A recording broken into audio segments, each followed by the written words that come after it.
Hola, ¿qué tal? Es un gusto poder saludar. Voy a platicar sobre la sección 1 y sección 2 del curso completo de Machine Learning Data Science en Python, donde está a cargo el instructor Juan Gabriel Gomila Salas. La ciencia de datos es un área muy grande donde la principal tarea es el análisis de datos. Para poder un analista de datos trabajar en un área en específica, por decir, si el analista de datos tiene que estar encargado de analizar cierta información o ciertos datos históricos de pacientes que han tenido cáncer, entonces la principal tarea del análisis de datos o del analista de datos necesita estar dentro, necesita enfocarse y dedicar tiempo para el aprendizaje y adaptación sobre el área.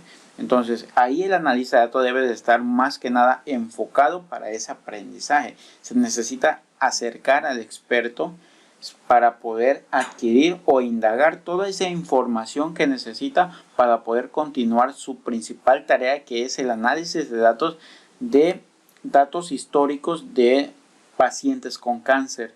En este caso, esa es su principal tarea de un analista de datos, poder tener un tiempo para el aprendizaje y tener adaptación sobre esa área. El analista de datos debe de tener conocimientos bases de matemáticas, esos conocimientos que necesita para poder ya entonces empezar a trabajar con el análisis de datos. ¿Cuáles son esos conocimientos de bases de matemáticas? Como es el álgebra lineal, la estadística, el cálculo.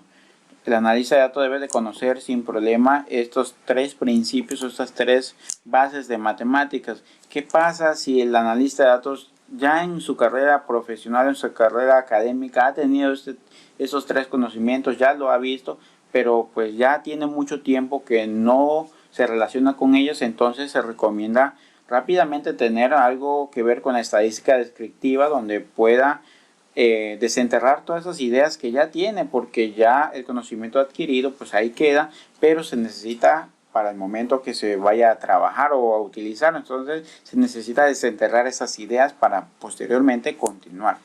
El analista de datos tiene que conocer lo que son sus herramientas principales con las que va a trabajar. Existen dos lenguajes de programación muy populares para esta área del análisis de datos, para la ciencia de datos, que es R y Python. Estos son lenguajes de programación libre, de libre distribución, es abierta para todo usuario, todo desarrollador que necesite utilizar esto, no tiene que pagar ni un solo peso para poder utilizar Python o R.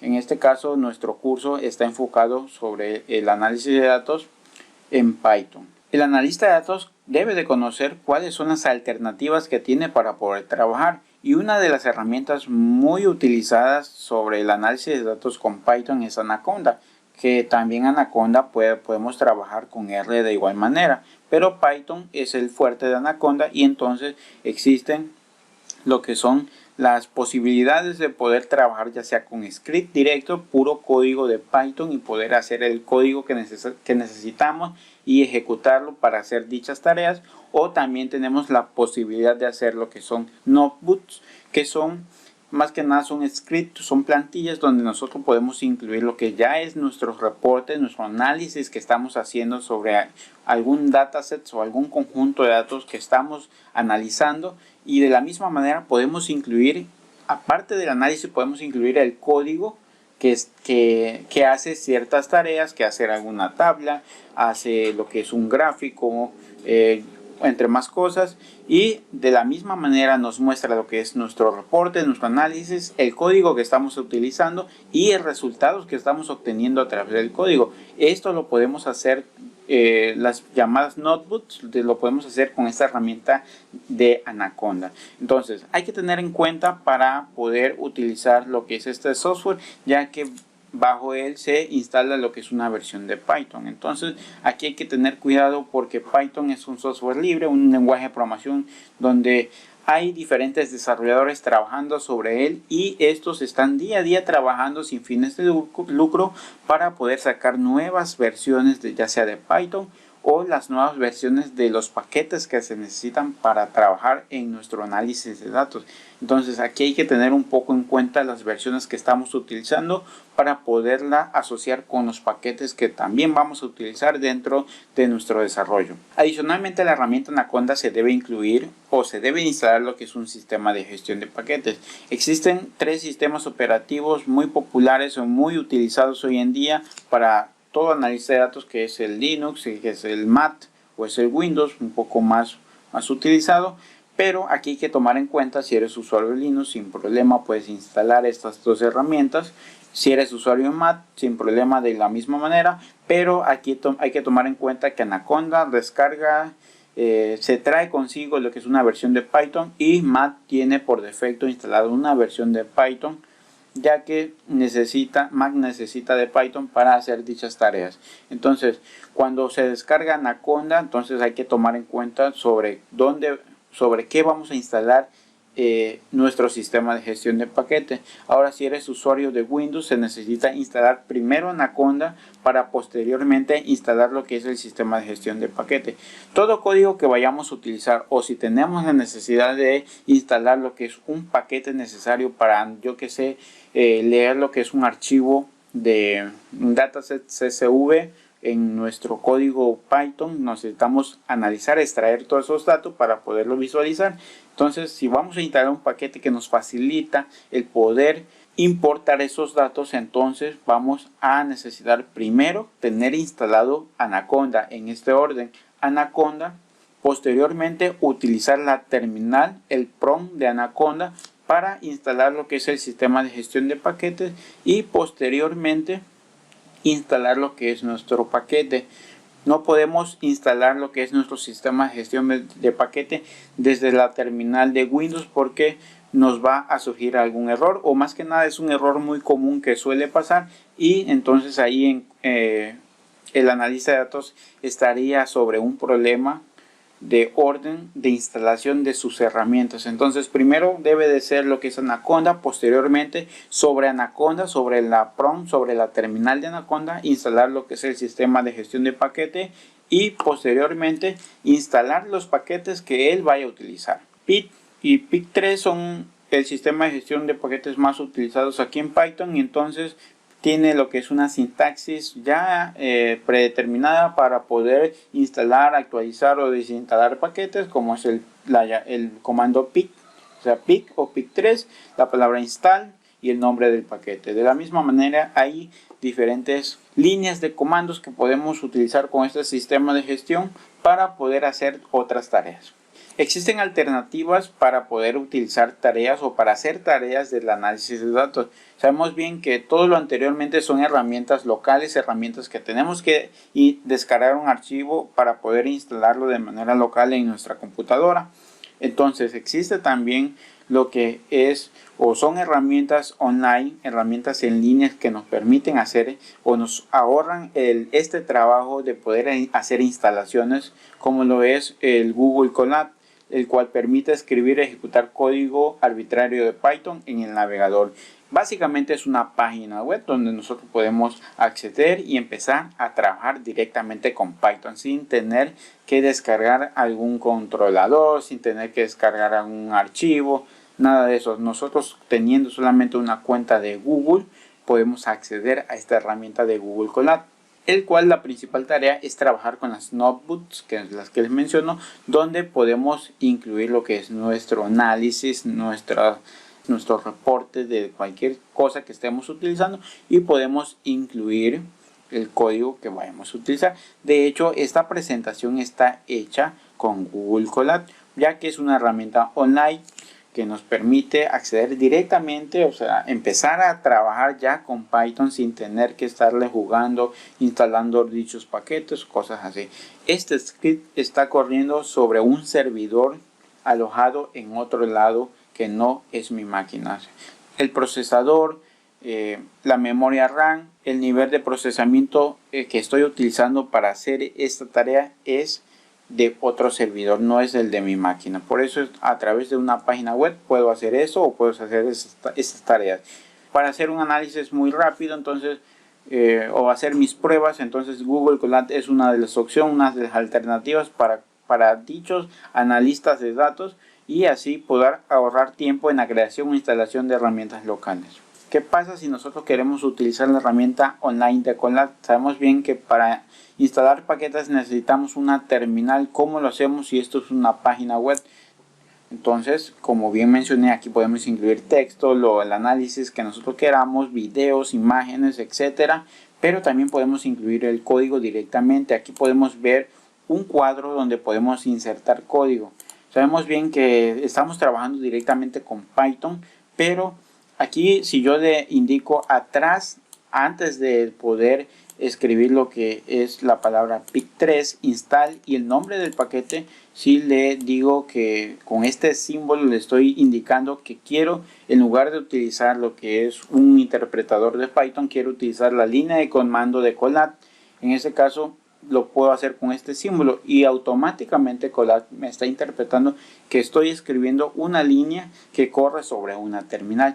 En este caso, si yo ejecuto esta línea, me está diciendo que ya está instalando lo que es esta librería llamada Pandas. De hecho, aquí estamos viendo que está dando resultados y nos está diciendo que la librería requiere de dichos paquetes y dichas versiones que ya han sido instaladas. Para el análisis de datos se necesitan diferentes librerías o paquetes que nos permiten o nos ahorran tiempo en la creación de dichas tareas. Las librerías más populares son Pandas, NumPy, Matplotlib y Python, el Scikit, y estas las describo a continuación. Pandas es una herramienta para manipulación y análisis de datos. Esta es de código abierto y es muy flexible y además fácil de usar. Un ejemplo muy básico que podemos realizar con Pandas es la carga de un dataset. Un dataset es un conjunto de datos que está caracterizada por tener filas, por tener columnas, y entonces en este conjunto de datos lo podemos hacer de manera rápida con Pandas. Podemos hacer la carga de ellos con una línea de código, solamente indicando alguna función en especial y poder indicar el nombre del archivo o dónde está ubicado ese archivo. Podemos hacer visualizaciones de esos datos de manera rápida con simples líneas de código.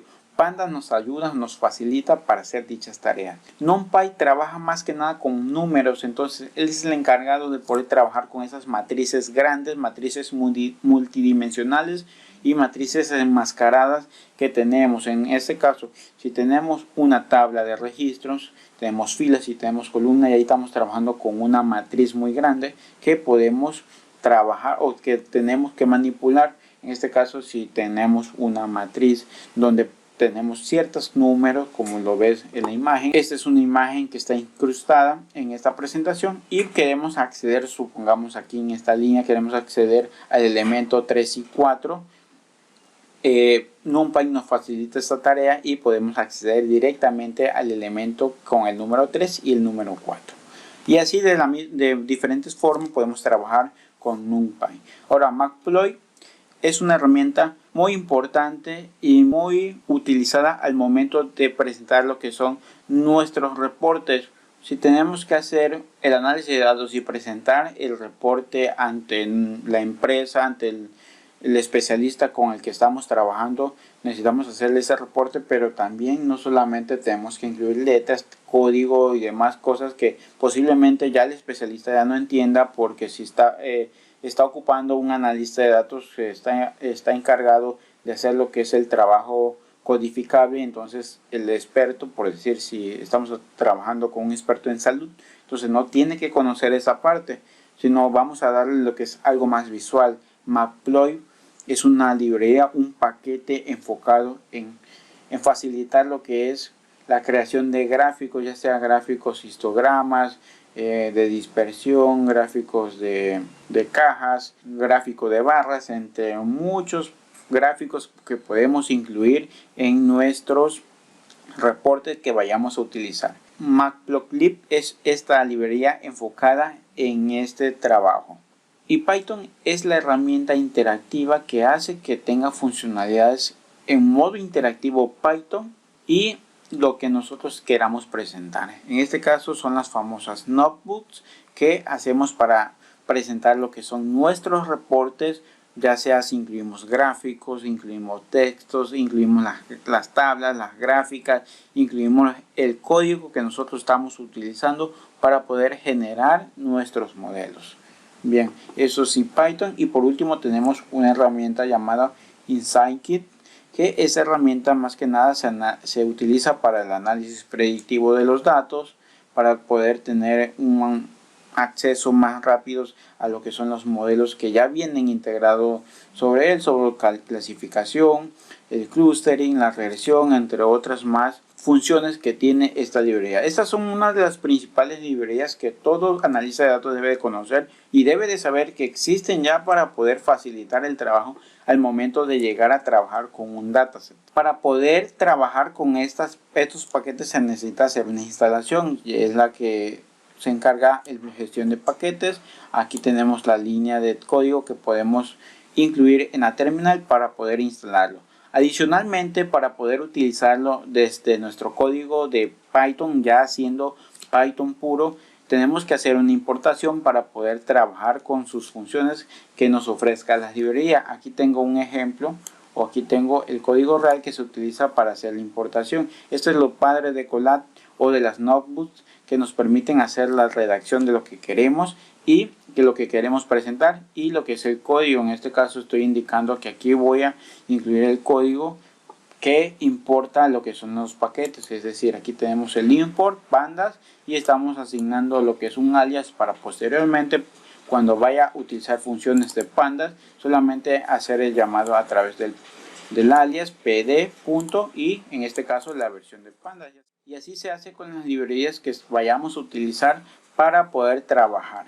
En este caso aquí al final nos muestra lo que es el resultado de lo que le pedimos, en este caso la versión. Puntos claves de Python.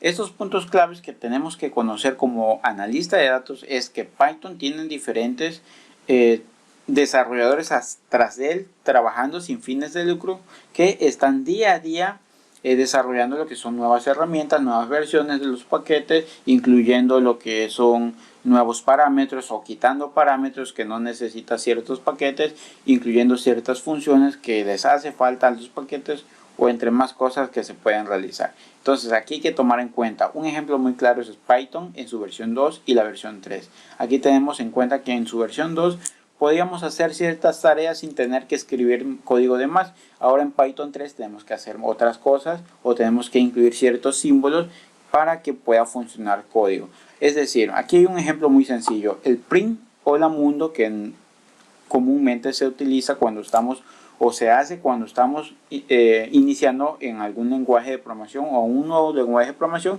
Se hace el hola mundo y podemos ver que en Python 2, que es los rectángulos en azul, podemos ver que tiene un hola mundo pero no tiene paréntesis, y aquí en los rectángulos color fuchsia podemos ver que el print hola tiene lo que es los paréntesis. Y entonces si nosotros ejecutamos en un interpretador de Python de la versión más reciente, posiblemente no nos ejecute este código, porque este código ya es de la versión 2 de Python y ya ha pasado 7 versiones a partir de ellos, o 7 modificaciones importantes a partir de él. Actualmente la versión 3.7, creo que está saliendo la 8 si no mal recuerdo. Y más adelante podemos ver más cambios, como lo que es las estructuras conditional if, sobre cuando hacíamos que una variable era diferente a otra. Ahora lo podemos hacer, bueno, aquí se hacía con los símbolos mayor que y menor que, ahora lo podemos hacer con el de admiración y el símbolo de igual. Cuando hacíamos llamada a función, es decir, cuando íbamos a iterar sobre una lista, teníamos que hacer el llamado a la función next. Ahora la función next tenemos que pasarle como parámetro lo que es el iterador que vamos a utilizar. Cuando creábamos lo que son números largos, teníamos que indicar que ese número era largo para poder ya tener esa asignación. Ahora en Python ya lo hacemos de manera rápido. Aquí cuando estuve creando este gráfico me pasó incluir el espacio para que saliera separado al igual, pero eso no afecta en el funcionamiento de ese código. Ahora, Estos son cambios importantes que necesitamos tomar en cuenta al momento de trabajar. Tenemos que tomar en cuenta la versión de Python, la versión del paquete con el que estamos trabajando para poder utilizar ciertas funciones para el análisis de datos. Se dice que para el 2025 habrá un zettabyte de información, un zettabyte de datos. Un zettabyte es un disco duro muy grande, tiene un número muy grande de capacidad de almacenamiento. Conocemos los kilobytes, megabyte, gigabyte, terabyte. Muchos conocen ya el petabyte, pero son unidades de discos duros muy grandes donde podemos almacenar millones de información, millones de datos. Pero existe lo que es el exabyte y posteriormente el zettabyte.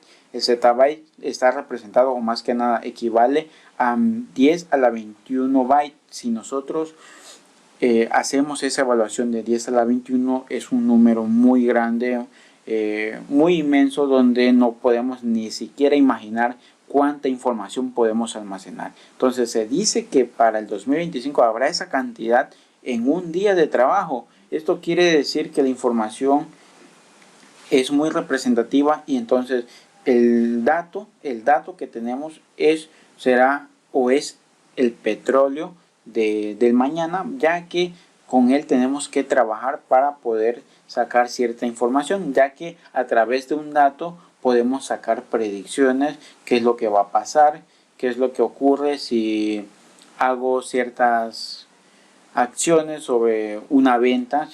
Si una empresa tiene una venta de un producto y ya tiene ese registro ya calculado, ya almacenado, entonces esa empresa puede predecir o puede determinar si ese producto va a seguir en la demanda el día de mañana, o si ese producto conviene duplicarlo en su cantidad para poder trabajar o seguirlo vendiendo. Entonces aquí trabajar con los datos es de manera importante y tener en cuenta que existe esta gran cantidad de datos que estamos generando al día. ¿Cómo hacemos cómo generamos esos datos? ¿Cómo, cuándo y dónde? En cualquier tarea que estemos haciendo, en cualquier actividad, estamos generando datos, estamos generando información. Un ejemplo muy sencillo y muy utilizado aquí en el análisis de datos es cuando estamos haciendo una compra en línea. Ahora por la pandemia estuvimos encerrados y estuvimos indagando, estuvimos investigando, estuvimos viendo en diferentes tiendas en línea qué comprar para que nos llegara directamente a nuestras casas. Entonces, si ya alguien por ahí decidió, voy a comprar este objeto en esta tienda en línea, entonces cuando hacemos esa tarea, el sitio genera lo que son logs, son archivos de registro donde estamos guardando esta información, que cierto usuario compró, que cierto usuario de cierta edad, que de cierto sexo compró lo que es este artículo. Entonces se está guardando esa información y ahí estamos generando datos para posteriormente el dueño del sitio o el dueño del producto que compraste determinar. Entonces ya tengo ciertos registros de ciertos usuarios que compraron este producto. Entonces aquí vamos a determinar la edad de estos usuarios, que va desde 21 años hasta 27 años, compraron mi producto, pero solamente compraron de ellos 50. Los que van desde 28 años hasta 35 años compraron o duplicaron la compra. En ese caso, nuestros anuncios van a ir enfocados para este público en general, y nuestros anuncios van a ser de este tipo y van a incluir cosas más llamativas para los usuarios que van desde 28 a 35 años. De esta manera generamos lo que son estos datos para que el analista de datos de dichas empresas o de dichas páginas puedan determinar o puedan predecir ciertas acciones. ¿Para qué sirven los datos entonces? ¿O qué podemos hacer a través de él? Se pueden extraer ideas importantes sobre estos datos, se puede extraer esta información muy útil y se puede tener una visión para lo que va a ocurrir respecto a ya sea compras o ya sea algunas acciones que se pueden hacer. A veces este conjunto de datos puede estar estructurado o no estructurados. Ya aquí ya empieza lo que es el trabajo del analista de datos y tenemos que entender que nuestro análisis de datos se basa sobre un conjunto de datos históricos, que son los que llamamos datasets. Los datasets son el conjunto de datos o el conjunto de información que están representados por columnas y están representados por filas. Estos son datos históricos sobre algo. Si bien menciono un ejemplo de compras en línea, entonces está este conjunto de datos históricos son de las ventas pasadas. Si nos basamos a una empresa, entonces la empresa está almacenando la información de todas sus ventas de años anteriores. Entonces, hacer un análisis de todas esas ventas le pueden ayudar a predecir cuánto va a vender el siguiente año o el año entrante y así determinar si necesita hacer el duplicado de su mercancía, cuánto va a vender, cuánto posiblemente sean sus ingresos, sus ganancias, su utilidad y poder tener esa visión de qué es lo que va a pasar en el siguiente año a través de los datos históricos que ya tiene. Los datos pueden tener lo que son diferentes categorías, pueden ser elementos de decisión, pueden ser elementos normales como talla, color, edad, superficie, puede tener lo que son elementos categóricos como si es un 1 es un gato o si es un 2 es un perro. Entonces aquí estamos categorizando ciertos números por ciertas cosas, como en este caso son animales. Si es un 1 es un gato y si es un 2 es un perro, entonces también se puede incluir en los datos. Aquí podemos ver una representación muy sencilla y más acá también tenemos lo que es un ejemplo donde podemos incluir o básicamente qué cosa es ese dataset, que está representado por filas y está representada por columnas. Las filas son los registros que se están guardando y las columnas son las variables que tiene dicho dataset. Es decir, si aquí tiene lo que es, no sé, la edad, entonces toda la columna va a contener lo que son las edades. Si tiene lo que es país, va a contener los países de cada registro. Este es un ejemplo del dataset. ¿Y qué podemos hacer con estos datasets? Desde que se hace la carga de estos datasets, desde que nosotros lo estamos visualizando ya en el código, que se pueden identificar diferentes cosas, como que si estos conjuntos o estos datos están ordenados, si faltan valores, porque no todos los conjuntos de datos vienen completos, hay unos que en ciertos registros le hace falta algún valor, si tienen formato, si tienen o se pueden leer, o porque hay datasets desde que lo estamos cargando, pero como tienen alguna inconsistencia hasta nos marca error para cargarlos, o si tienen outlier, que son los valores que no esperamos, valores que no tienen nada que ver con lo que va esa columna o esa variable que representa. Por ello se debe cargar lo que son los datos y se debe hacer un procesado. Existen técnicas que se verán conforme se vaya avanzando para hacer lo que es la limpia de esos datos, incluir valores faltantes, quitar esos outliers, componer lo que es esa lectura de la información entre diferentes cosas o diferentes técnicas que existen. Para poder analizar los datos se necesita cumplir lo que son etapas para poder trabajar directamente ya con ellos. Aquí tengo un ejemplo enmarcado en una imagen, el cual el primer paso que debe de hacer el analista de datos es centrarse en el problema, enmarcar cuál es el problema principal y así poder hacer las preguntas adecuadas. Tenemos que tener en cuenta o se tiene que identificar qué se tiene y qué queremos. ¿Qué tenemos y a dónde queremos llegar? ¿Cuál es el objetivo principal de la empresa? ¿Qué queremos predecir o qué queremos estimar? Si aquí tenemos una empresa que tiene su conjunto de datos de registro de ventas del 2018, entonces, ¿cuál es el objetivo de esa empresa y qué queremos predecir? Queremos predecir las ventas del 2019.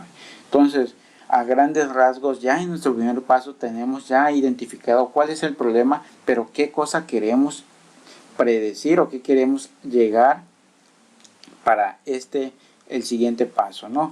Ahora, nuestra etapa 2 consiste en adquirir y preparar los datos. Si ya tenemos identificado el problema, véngase para acá todo ese conjunto de datos que tenemos para poderlo preparar. Entonces vamos a identificar cuáles son esos recursos que tenemos, cuál es la relevancia que tiene la información, si son relevantes o no, y vamos ya a proceder a estructurar, limpiar la información, filtrar los datos, limpiarlos, ver lo que son los datos faltantes, rellenarlos, vamos a eliminar lo que son variables que no tienen nada que ver. Un ejemplo muy sencillo: si tenemos un conjunto de datos de ventas y tenemos que cierto producto lo compró Juan Manuel, Juan José o Juan Osorio, y el otro tenemos que se llamaba otra compra es de Carlos Esteban y Carlos Matías.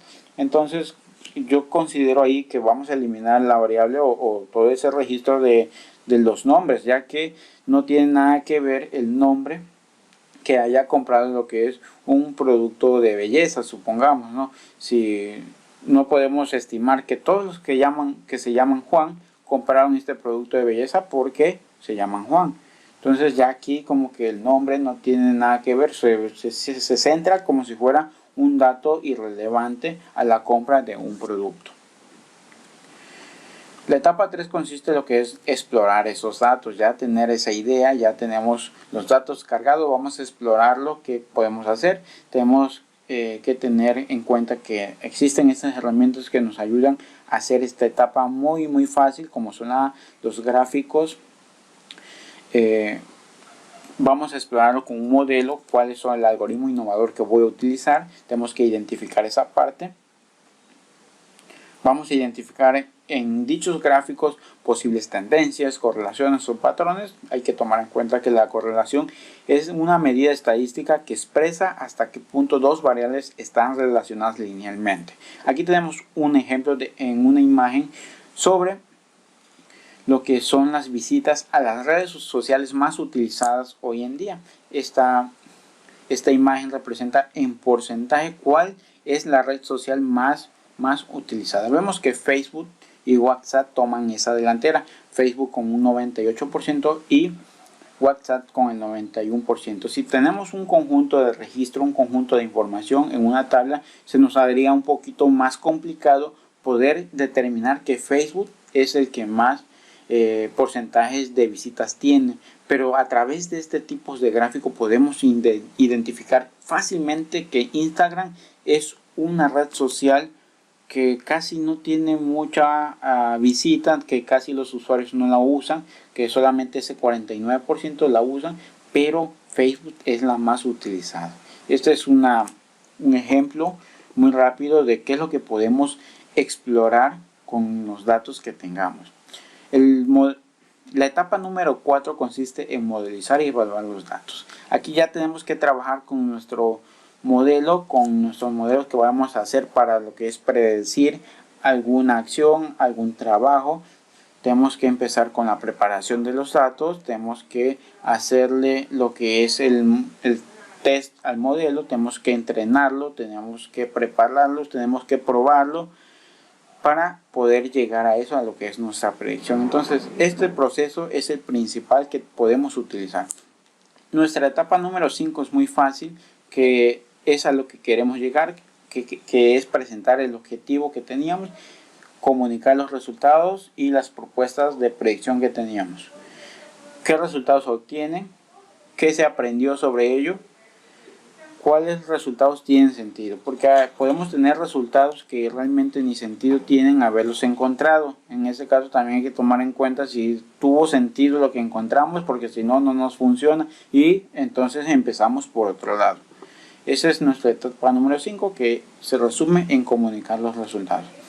Existen diferentes tipos de archivos o diferentes, los archivos donde podemos leer la información, que son los datasets, como es el archivo CSV, que es el más utilizado, el más popular. También el archivo llamado JSON. Perdón, aquí me fui, regreso acá. Y tenemos los XMLs, entonces aquí tenemos que identificar cuáles son esos archivos que tenemos. Si el archivo a lo mejor en la empresa nos las da como un archivo CSV, pero el complemento está en XML, entonces aquí tenemos que trabajar en el procesado para poder, no sé, relacionar esos archivos y posteriormente trabajar con ellos.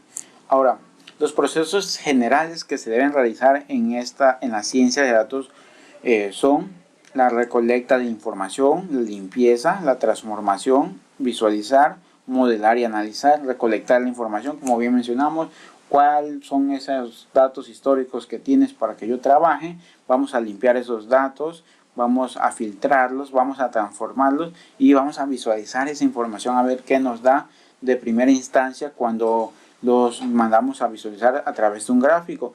Ya vimos lo que es la tendencia, las correlaciones que tiene, vamos a modelar para poder analizar y ya ofrecer lo que es un resultado final. Estas primeras dos partes son muy importantes porque le dan la introducción al analista de datos de qué es lo que debe de hacer, cuáles son sus tareas principales para poder trabajar. Bien, con esto me despido, espero esta parte sea de igual de utilidad para compañeros que me estén mirando.